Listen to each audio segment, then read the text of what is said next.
partie des consommateurs et nous pouvons changer la société en modifiant notre comportement de consommateur.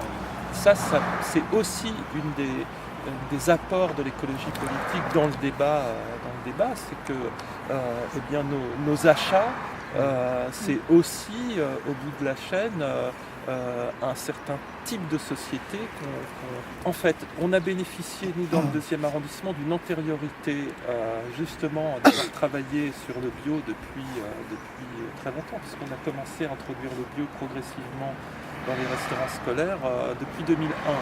Donc quand en 2009, on a décidé de faire un jour végétarien par semaine, on était gratifié d'une confiance, d'un travail sur la qualité, et qu'on n'était pas là pour donner moins, mais pour donner plus en qualité. Et donc les parents étaient assez facilement convaincus.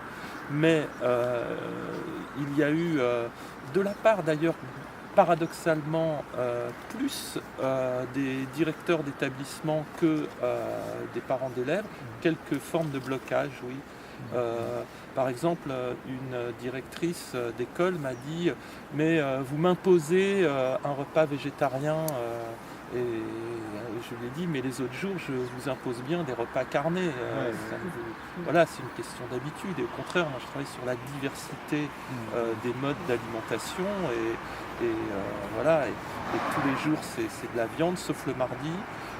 Et le vendredi, c'est de la viande, mais du poisson. Parce que le poisson, c'est pas végétarien, contrairement à ce qu'on pense. Voilà. Et donc, on conserve la tradition, en quelque sorte, du poisson le vendredi, pour diversifier. Puis le mardi, on essaye d'instaurer une tradition végétarienne. Et du coup, maintenant, j'en entends plus parler. J'en entends plus parler. C'est-à-dire que c'est vraiment dans les mœurs.